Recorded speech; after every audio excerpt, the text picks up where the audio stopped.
বাংলাদেশ একটি অনিশ্চয়তার মধ্য দিয়ে যাচ্ছে বলে মন্তব্য করেছেন বিএনপি যুগ্ম মহাসচিব মির্জা ফখরুল ইসলাম আলমগীর। তিনি বলেন, রাজনীতিবিদরা এখন ভঙ্গুর অবস্থায় রয়েছেন। বৃহস্পতিবার বিকেলে সুপ্রিম কোর্ট বার অডিটোরিয়ামে এক স্মরণ সভায় কথা বলেন বিএনপি মহাসচিব। এ সময় বিএনপি নেতা সালাউদ্দিন আহমেদ সুপ্রিম কোর্ট থেকে ফ্যাসিবাদের দোসর আইনজীবীদের অপসারণের দাবি জানান। সাবেক attorney general senior advocate A J. Mohammad আলীর প্রথম মৃত্যুবার্ষিকী উপলক্ষে স্মরণ সভার আয়োজন করে জাতীয়তাবাদী আইনজীবী ফোরাম। অংশ নেন বিএনপির সিনিয়র রাজনীতিবিদরা। এ সময় ফ্যাসিস্ট আওয়ামী লীগের শাসনামলে তাদের মদতপুষ্ট আইনজীবীদের পেশার অপব্যবহারের কথা উঠে আসে। বিএনপির স্থায়ী কমিটির সদস্য সালাউদ্দিন আহমেদ বলেন, অভিযুক্ত আইনজীবীরা যেন পার পেয়ে না যায় সে বিষয়ে সতর্ক থাকতে হবে।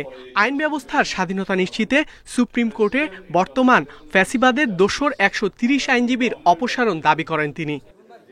ইন্ডিপেন্ডেন্স অফ জুডিশিয়ারি এনশিওর করার আগে অবশ্যই ফ্যাসিবাদের দোসররা যারা বিভিন্ন জায়গায় অধস্তন এবং উপরের আদালতে বসে আছেন তাদেরকে ক্লিন করতে হবে এবং তাদেরকে বিচারের আওতায় আনতে হবে।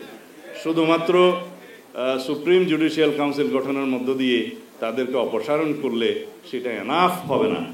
মহাসচিব মির্জা ফখরুল ইসলাম আলমগীর বলেন, বিএনপি দীর্ঘ ১৫ বছর ধরে লড়ছে। মূল লক্ষ্য ছিল গণতন্ত্র ফিরে পাওয়া, তা এখনো ফিরে আসেনি। প্রতিদিন নতুন শর্ত যুক্ত হচ্ছে। তিনি বলেন, ১০ বছর যদি সংস্কার চলে তাহলে কি ফ্যাসিবাদের সময়কার আমলাদের দিয়ে দেশ চলবে কিনা, এমন প্রশ্ন রাখেন বিএনপি মহাসচিব। সান্ত্বনা ভাব, শান্তির ভাব এসে গেছে যে ফ্যাসিস্ট হাসিনা পালিয়েছে, দেশ এখন নিরাপদ, আমরা এখন নিরাপদ। একজন রাজনীতিবিদ হিসেবে আমি বলছি, আমার কাছে মনে হয়েছে এখন আমরা সবচেয়ে ভঙ্গুর অবস্থায় আছি। সংস্কার করে হতে হতে আপনার ৫ বছর ১০ বছরও লাগতে পারে, এটা তো চলমান। তাহলে নির্বাচন ১০ বছর হবে না।